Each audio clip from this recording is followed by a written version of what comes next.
I am ready. Call the City of Westfield, Indiana Board of Public Works and Safety meeting to order for August 28th, 2024. Staff, please note the presence of a quorum. Randy Graham, Present. Mayor Willis. Here. We do have a quorum. Thank you. Before we get rolling here, I do want to make note for the record, there is a change in the agenda. Previously stated action item number 3, Envoy and City Westfield contract for construction of Station 84 has been tabled at this time, and we will get to that at a later date. Having said that, the first item for consideration is action item number 1, approval of minutes from July 24th, 2024. Having had our opportunity to read those minutes, are there any additions, corrections, or comments? Hearing none, I will make a motion to approve the minutes of July 24th, 2024. Second. Have a motion made and seconded to approve action item number 1 as stated on the record. All in favor signify by saying aye. Aye. Aye. Opposed? Motion carries. On to contracts and agreements. Action item number 2. Shrewsbury LLC and City of Westfield, 161st Street and Spring Mill Roundabout Parcel Settlement Agreement, revised/updated. Yeah, so for the record, John Nail, Director of Public Works, City of Westfield. This is related to our 161st and Spring Mill Roundabout. The parcel in question is the northwest corner here, which is the last remaining parcel of right-of-way we need to acquire before construction of the roundabout itself. This was a parcel that went to eminent domain briefly. We're able to negotiate with the property owner a settlement agreement without going to any kind of trial. And so this is the formal agreement that we would ask you to approve. Just for your understanding, we are acquiring 0.288 acres of permanent right-of-way and 0.167 acres of temporary right-of-way. And the settlement agreement is in the amount of $252,435. We feel good about the settlement agreement. Property owner is obviously agreeable to it as well. Feel like it is a fair compensation for the right-of-way acquisition. And we would ask that you approve the settlement agreement so we can make payment and move forward with the project. Any questions?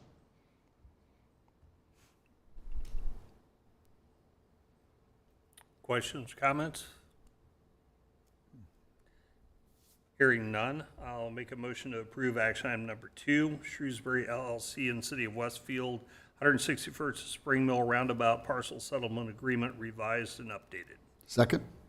Have a motion made and seconded to approve action item number 2 as stated for the record. All in favor signify by saying aye. Aye. Aye. Opposed? Motion carries. On to action item number 4. Notice to active members of the Westfield Police Department meeting to approve or reject a merit system for Westfield Police Department pursuant to Indiana Code 36-8-3.5-4. Sure, so I can explain a little bit about that, and then if there's any questions, either the chief or I can answer them. On Monday, the council passed an ordinance to establish a merit system and a merit commission for the police department. That's within the council's purview, but that cannot take place until a majority of the active members of the police department vote on it as well. So they have to also want this merit system. And the law says that the safety board, which would be you all, has to give the notice of the meeting for the officers to vote. We have to give at least 3 weeks' notice. So this meeting, if you all pass this resolution, would be on October 2nd. And this is where the members would get together and they would have a vote to approve or reject the merit system. So we have date, time, location that will be posted by the police department in like prominent areas where the members can see it and distributed to them as well. And that's about it. Chief Keen, do you have anything to add to that, or? I just said I've been, excuse me, I've been through this process before, so I'm familiar with it. We'll give them the opportunity from 2 p.m. to 4 p.m. on the 2nd of October, so that should be adequate. We'll make sure we also email every officer in the department so they have adequate time well in advance. We want to get as much participation as possible. And I guess I also forgot to add that it does establish rules for the meeting, which is just kind of who's there. I will not be there, but I can designate someone. The clerk treasurer's office can designate someone.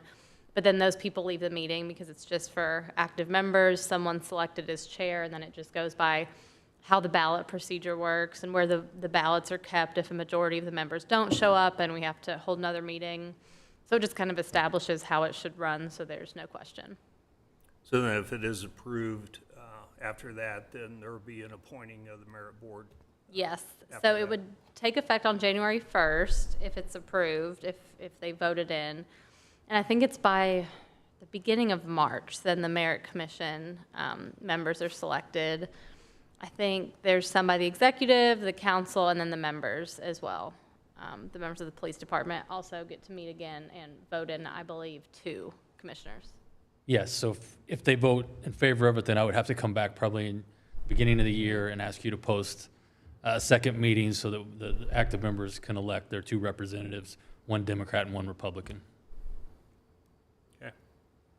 Do we have some kind of ooh, that thing's loud. Do we have some kind of an accountability of who's showing up and who's voting system, I'm assuming, or?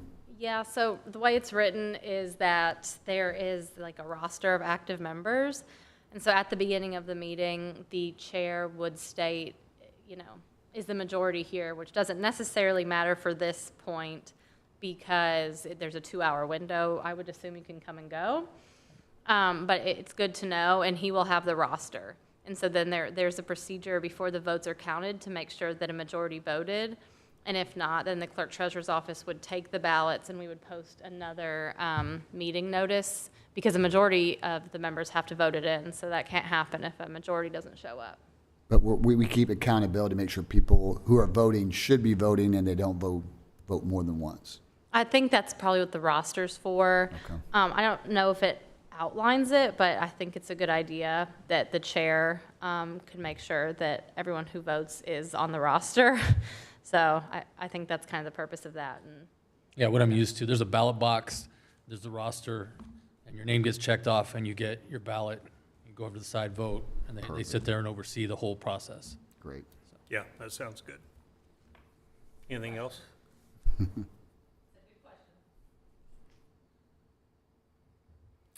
All right, if there is no further discussion, I will make a motion to approve action item number 4, notice to active members of Westfield Police Department meeting to approve or reject a merit system for the Westfield Police Department pursuant to code 36-8-3.5-4 in reference to resolution 24-136.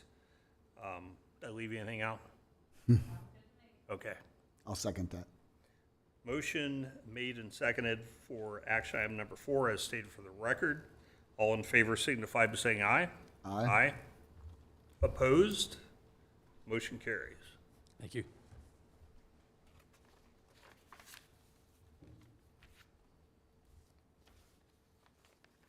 Hey, how you doing? Good, how are you? Good to see you. Good to see you. Next up is action item number 5, Rundell Ernstberger, is that correct? Close? Associates, Inc., City Westfield Professional Services Agreement, Westfield Comprehensive Plan, Economic Impact Study, and Infrastructure Plan. Yep, so the City of Westfield is engaging in a comprehensive planning process. And to do that, we are contracting with Rundell Ernstberger. We went through a selection process where we sent out an RFP to multiple consultant groups. And of the consultant groups, this one was the one that we selected. We had a review committee that reviewed different criteria. And this was the one that stood out the best out of the consultants. So this is the agreement before you, and we'd like to see this approved so we can start moving forward with the comprehensive plan.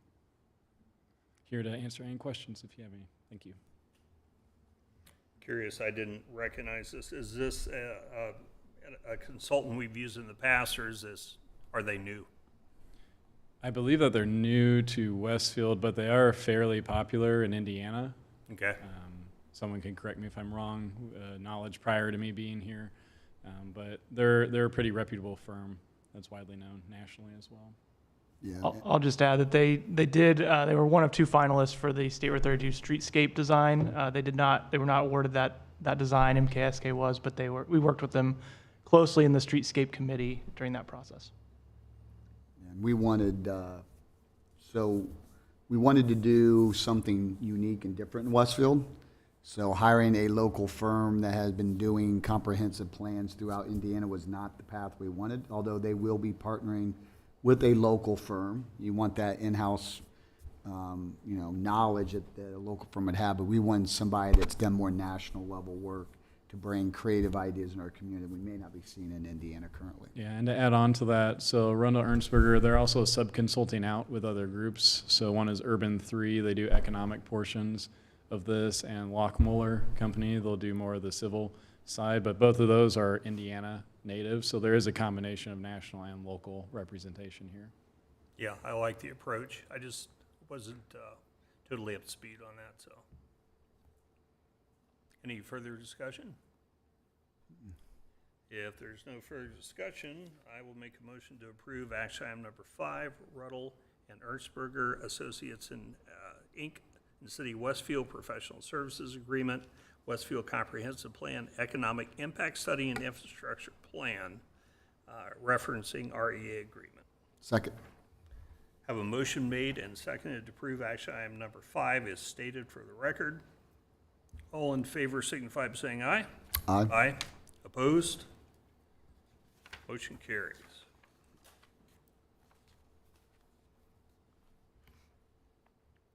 And on to action item number 6, Midwest Paving and City of Westfield Goods and Services Contract, Oak Ridge Trail Connection. Yeah, for the record, Michael Pierce, city engineer. So this goods and services contract before you is for a trail extension.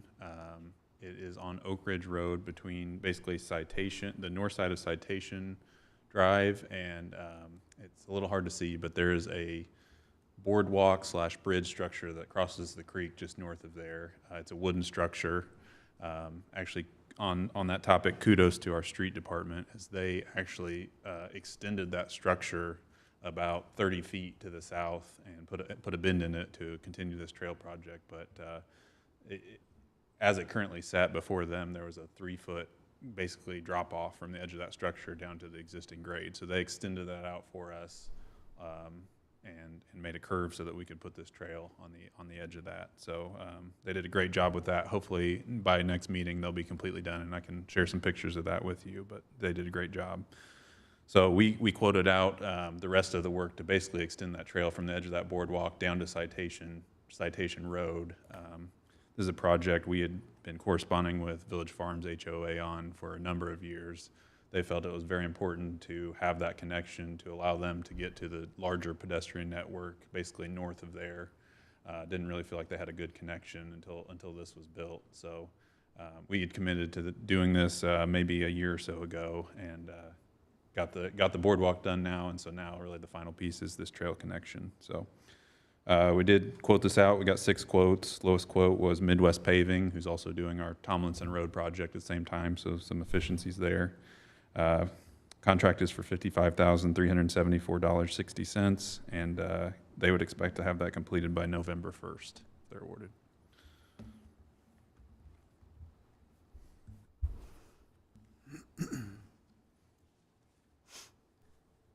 Any questions, comments, sir?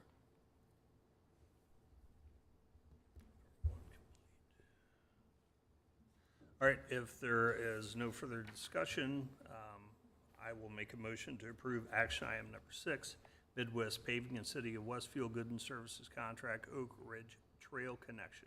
I'll second. Motion's been made and seconded to approve action item number 6 as stated for the record. All in favor signify by saying aye. Aye. Aye. Opposed? Motion carries.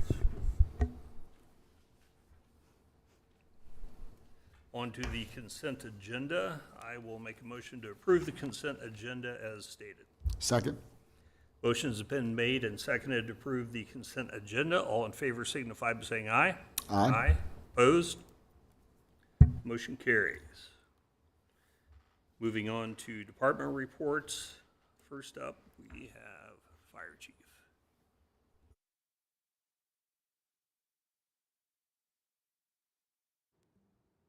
Afternoon, Rob Gaylor, Westfield Fire Department. So what we have here is the monthly report for the month of July. Pretty typical month of July for us. Usually during the summer, we kind of pick up a little bit and take a few more calls. Average responses per day, with just under 15 responses per day. A minute 16 average turnout time, total of 973 apparatus responses. Again, we've seen an increase in our calls to our care facilities. And just a couple weeks ago, I had the opportunity to attend a conference in Dallas and sat in on some classes because this isn't a Westfield problem. This is a problem that is common across the country when it comes to care facilities. And I got some good information on ways to mitigate that, and it's going to start with an education campaign. And Theta Donnell, our Community Risk Reduction Officer, has already started conversations and meeting with some of these staff. So without getting too far in the weeds, there's a lot of, if it's an assisted living or a nursing care or a memory care or a blend of both. There's some state regulations that are more stringent than others. So in some of our care facilities, they're senior living or senior apartments, and we can't control when they dial 911 and ask for a lift assist. However, if it's a traditional nursing care facility where they have staff on hand and we're getting called for the lift assist or non-really emergent type runs, then we have more of a stronghold through some state legislation and some reporting pieces that we can do to affect conversations with those facilities to understand what warrants a 911 call and use for our services versus others. So we've started that conversation, and hopefully we're going to start seeing some trending in the down direction with some of those facilities moving forward. So I'll definitely keep you posted on that. Mary, you've got a question. I can see it. You know where I'm going Yeah. with this, right? Yeah. So for the record, I sit in my office and I watch Station 83 come down 171st Street on a daily basis with an ambulance and a fire truck in tow for what is probably a ambulance run only. And so I've tasked you with, are there better solutions than burning gas and resources and chewing up my roads to go pick up Granny, 70-pound Granny with 5 or 6 firefighters? So you know I've tasked you with that, and Yeah. I know you're working it, but I want to just keep it at the forefront of your mind because there has got to be a better way than to burn those resources for that kind of run. There is. In our standard, Not letting it go. no, our Chief standard of staff, response. shake her head behind you. Right. Our standard response is very similar with everybody in really across the country, an engine and medic unit responding on medical calls. Very, very common.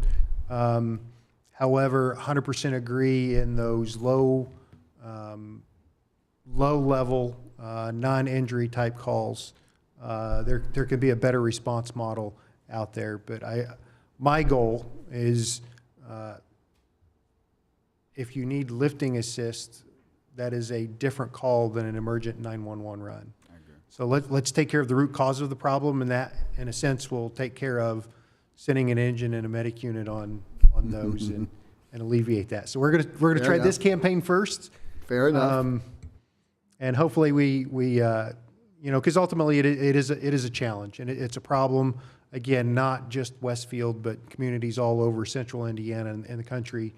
And it correlates to a staffing and a management issue at those facilities. And we're just at the liberty of, it was a 911 run.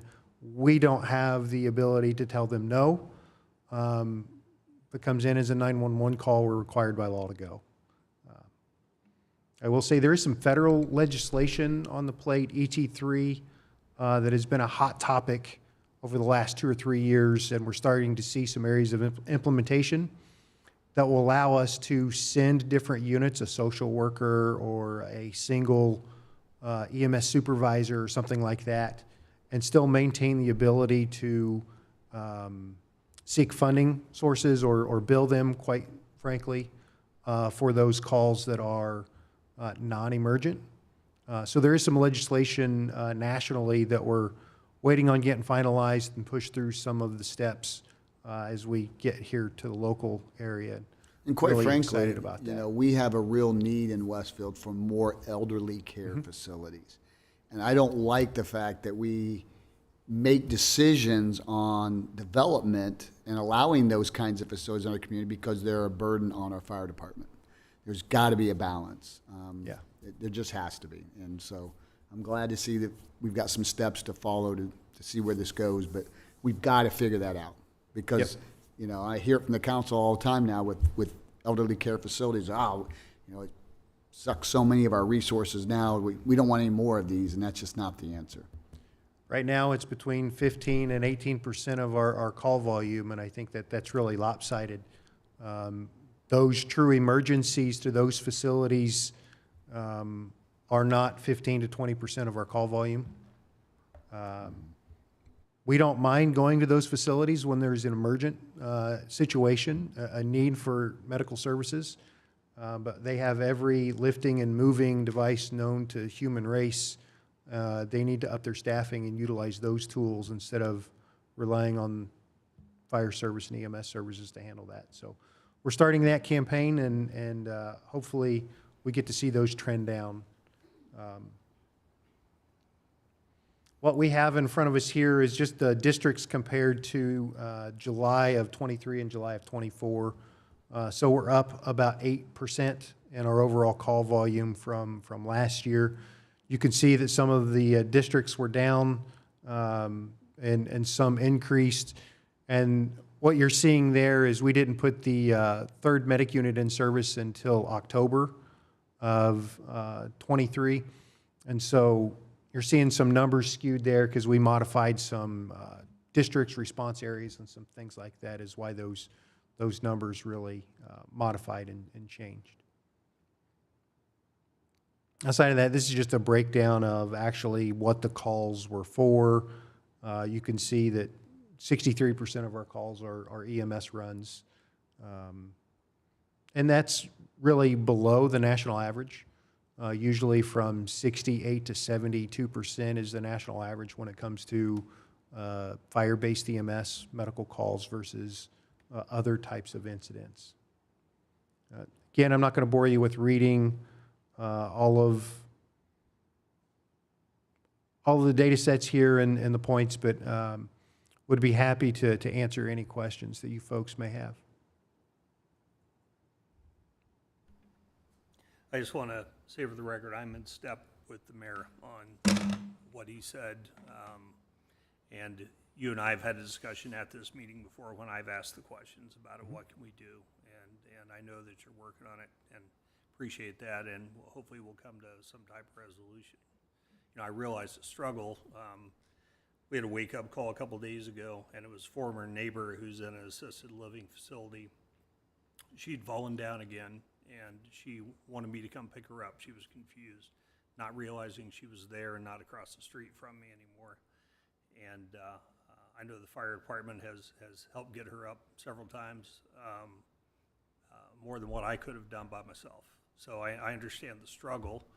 And, you know, the wife asked her, are you hurt? No, I'm just down. And she said, okay, I'll call a nurse. So she called the facility and said, hey, you need to go help her out. And this is where she's at. You know, rather than calling the ambulance, excuse me. But that's what she was asking for. She's like, call an ambulance for me. Now, you don't need that. You're not hurt. But I understand the struggle when it comes in as a 911 call. So it's definitely a hard task in front of you. But like the mayor said, we have to have a balance of expended resources at some point. So I would agree. yeah, it wasn't. I just wanted to get that out. You know that you know where I sat on the whole thing. I think you already knew from from past discussions we've had, going back years, so. Yeah, just a kudos to you guys. I was supposed to have lunch with Station 83 yesterday, and I biannually have lunch with all the departments, and I spent a lot of time in the fire department because of all the different shifts. And it's the first time I showed up and nobody was there. They were all out on runs. They had back-to-back runs. They were running helter-skelter. It was mid-90-degree weather. And right before I left, two of the firefighters came back with the truck, and they're just dripping wet sweat. They had to lose 10 pounds of water weight just from the 2 runs they had. And I know that's, you guys do that every day. So does the police department. And we can't say thank you enough for everything you guys do. Mayor, thank you. It's greatly appreciated. And from me as well, thank you very much for all that you do for us. Thank you, Randy.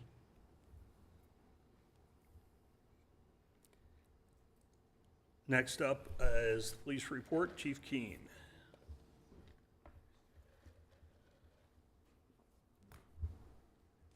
Members of the board, Sean Keane, Chief, Westfield Police Department. I know I spent a great deal of time last meeting kind of going over some of the changes that we made to the police department, the new organizational structure, as well as some of the promotions and assignments. And just to kind of go off that, I know last meeting you approved our hiring of the last 3 officers, which we swore in Monday night, so they're now starting. They began their training. Like I said, 2 of the 3 are laterals, so their transition won't be quite as long as the new officer, but that's underway.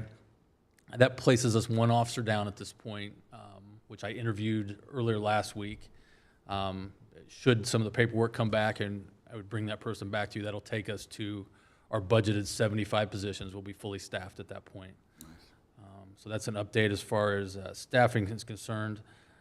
We've been working to fill, since we've appointed the captains in their positions, now we're starting to fill those lower tiered positions, instructors, as well as our internal training coordinator, some of the FTO positions. So there's been a lot of activity, and there will continue to be over the next few weeks as we make those selections and we kind of implement some of our new training programs.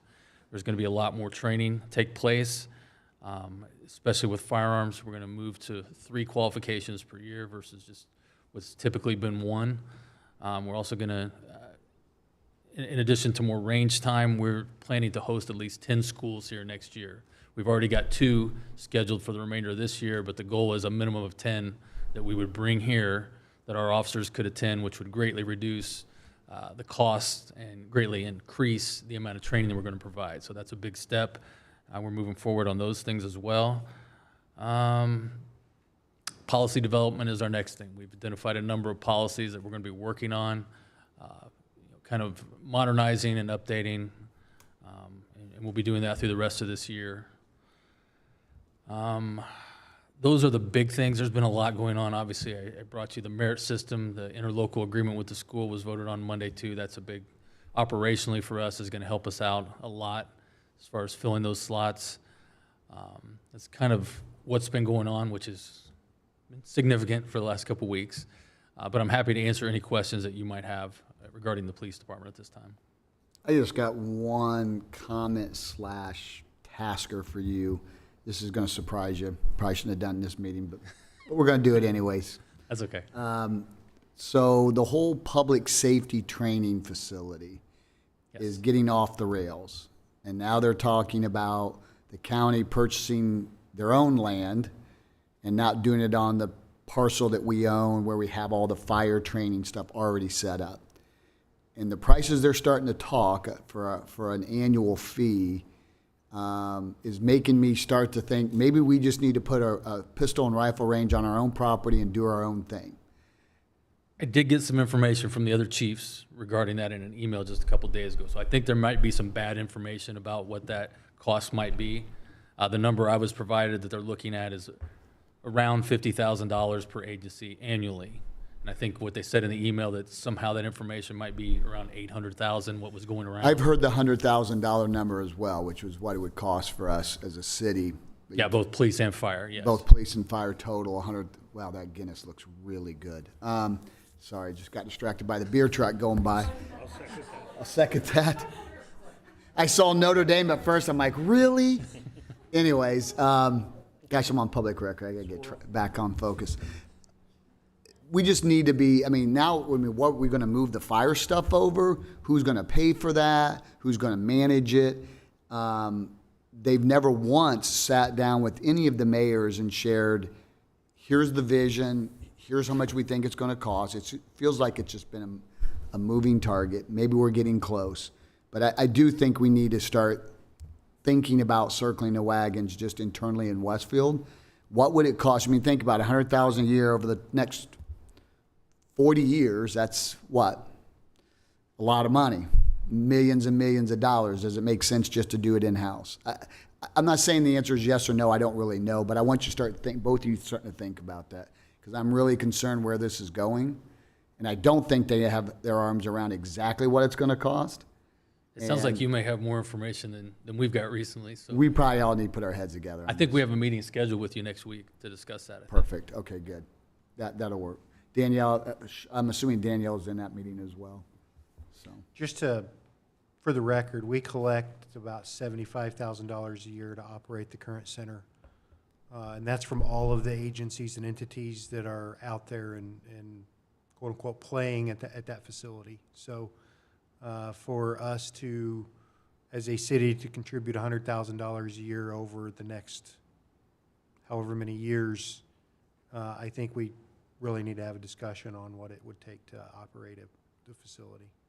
And I agree. The other side to it, though, too, is if we built it, we could generate revenue from it. And I'd be happy to staff it in a way, taking the county model, but just doing something on a smaller scale, because like anything the county touches, it gets grandiose and very expensive. And maybe there's just a more cost-effective way that meets our needs, but we might be able to generate some revenue to pay for the operation of it as well. Again, not ready to abandon ship. A lot of work's been brought to this point. But as these numbers, again, because it's been all over the board and I can't seem to get them, and now they're looking at new land, so what do we do with our land? And I'm just not confident in what they're doing that I think we need to at least think about, because we absolutely have to have a firing range for our police officers moving forward, plain and simple. Even if it's an old Marine Corps style, we berm up dirt and shoot into the berm, so be it, but we need to have a vision for that moving forward. Sir.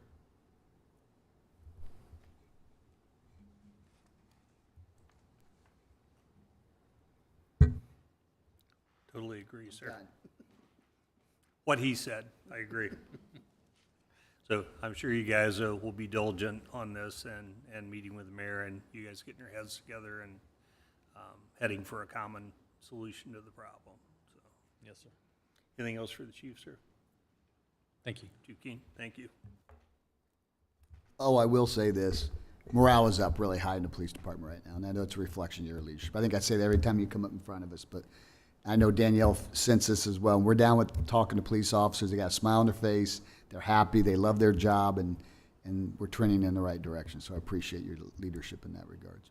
I appreciate that. We have a good team and a good mayor. So Ooh, good point. Thank you. All right, Mr. Nail, Public Works report, please. Yeah, so first off, last week we were able to open up Union Street just north of 161st. That had been closed for about 12 to 13 weeks for construction of Westfield Boulevard through Lantern Commons. So now, if you look on the screen, this segment with a T intersection of Union is open to traffic. There's a stop sign on the Union side. For those that are wondering why it's configured that way, the long-term plan is that Lantern Commons is building Westfield Boulevard up to their north property line. The city is working on design of that roadway then to the north and tying in at 169th Street with a roundabout at 169th and Westfield Boulevard. So the point of the project is that Westfield Boulevard will be the main arterial to get from 161st Street and really south of 161st Street all the way up into our downtown area past the library and to that Poplar roundabout at 32. So there are questions. That's the reasoning behind it. We recognize that it's not the most convenient configuration in the near term, but we're working hard to get this roadway designed and constructed and completed for a sort of complete frontage road on the east side of 31 up to our downtown. Tomlinson Road, I've been asked by a couple folks when that's going to start.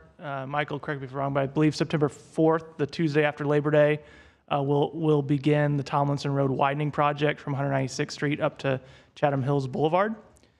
We were able to open up 196th Street, which was a project that we worked on from East Street all the way over to Grassy Branch, and a portion of Grassy Branch here north of 196th, widened and reconstructed that roadway in advance of what we anticipate fairly heavy truck traffic with supporting North Point and some of the industrial activities up there. We've got continued coordination on the State Road 32 project in downtown. You'll notice there's some utilities being relocated today, actually. There's a contractor out there doing some conduit work. That's a continued effort.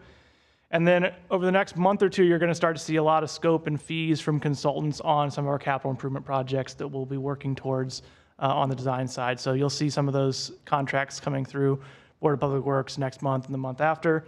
And we're excited to get those projects going. Lastly, I know Michael touched on kudos to our street department. They continue to just do whatever's asked of them. The boardwalk work that they did along Oak Ridge was fantastic. Saved the city a ton of money from hiring a contractor to do some of that work. They're also going to be doing some demo work on Park Street in the near future. As a reminder, the city acquired 2 parcels at the southeast corner of Park and Poplar. I'm pointing to the 2 that we acquired. There are existing structures on those parcels. We will be demoing those structures once fire is complete with some training exercises that they're going to be doing. And then the street department will be grading and graveling a temporary parking lot on those parcels to provide additional parking for some of our downtown businesses. And then lastly, our resurfacing package is starting to wrap up. We've got a few more streets in Centennial to complete yet this year. That'll happen in September. The reason for those not being resurfaced already was because we were doing some subsurface drainage work on those streets. We wanted to get the drainage work complete on those streets before we resurfaced, so we weren't tearing up brand new asphalt. So if you're a Centennial resident and you're wondering, you saw your street on the resurface package, if it hasn't been resurfaced yet, it will be here in September now that some of the SSD work is complete. So with that, I'll be happy to answer any questions. So what are your thoughts on the scope of time for the frontage road along 31? Yeah, for Westfield Boulevard, we had survey complete over the summer, and our consultant is working on what we would call stage 1 plans, kind of alignment and typical section. It's not an overly complicated roadway project because we're essentially going through mostly undeveloped parcel. There's a pinch point here between the car dealership and the back side of the apartment complex here. So there's a little bit of a narrow pinch point there that we got to design through. But my anticipation would be that we would work towards finalizing design midway through 25. Any utility relocation work mostly would be up on 169th Street. There's some pretty significant considerations for overhead electric poles that are up around that intersection, and that we could go to construction really late 25, early 2026, get that roadway started for construction. So that would be my anticipated timeline. I only ask that because you talked about the stop signs on Union Street, and because that eventually is going to be a road through, and I just wondered like the amount of time there, because I mean, we put a roundabout in and now we put a stop sign before the roundabout. So I'm trying to make sense of that and scope of time, so. Yeah, and fortunately, there's not going to be a lot of traffic coming down Westfield Boulevard. It's only servicing the apartment complex that's just coming out of the ground now. So in that intermediate time, you're going to see a lot of just people stopping and making a quick left because there's just not a lot of opposing traffic against them in the near term. But we'll continue to monitor it. If it becomes a problem, we'll look at some other solutions. Yeah. And one more thing real quick. I know it's it's an NDOT thing, but it's in Westfield.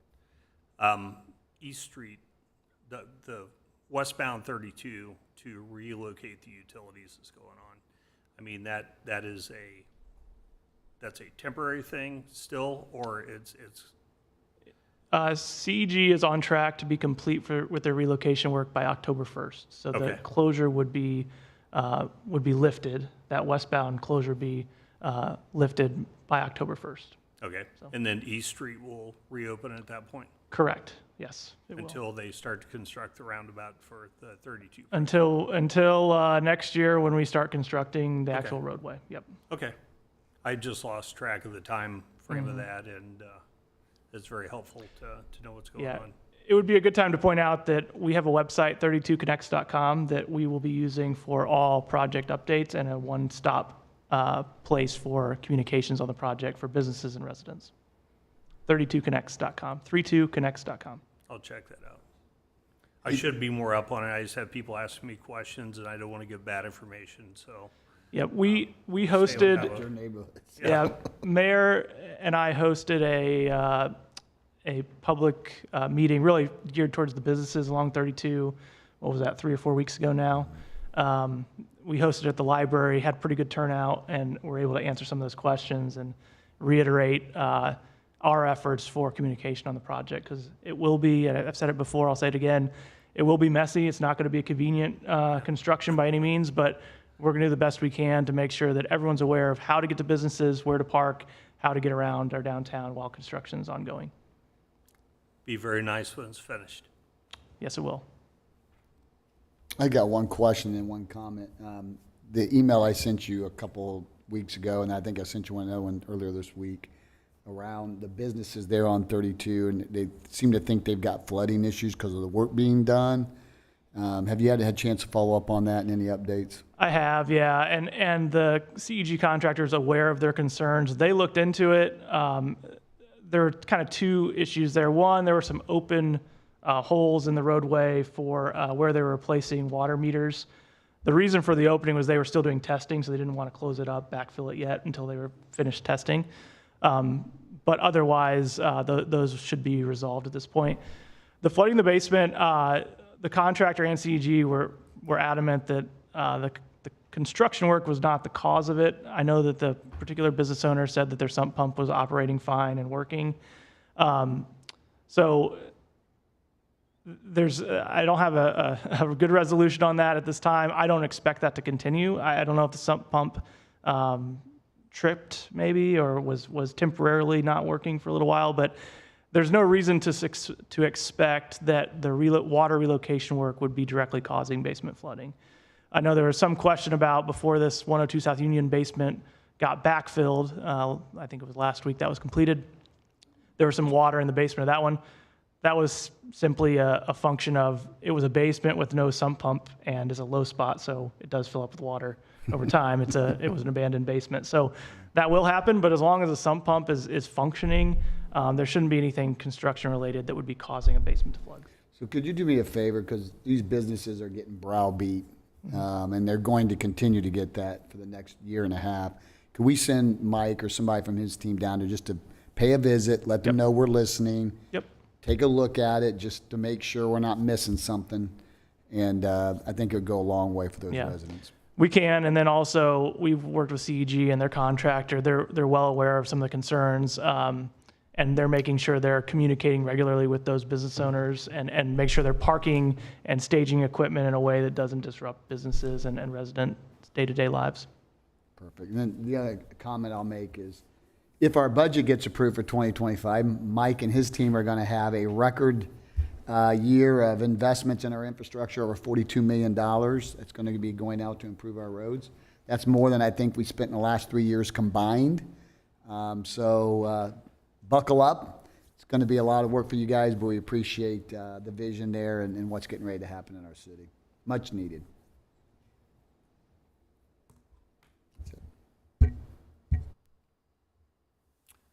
Anything else? Mr. Mayor? Okay. Well, with no further business on the agenda, no other questions or comments, I'll make a motion to adjourn this meeting. Second. Motion made and seconded to adjourn the City of Westfield, Indiana Board of Public Works and Safety meeting for August 28th, 2024. Meeting adjourned.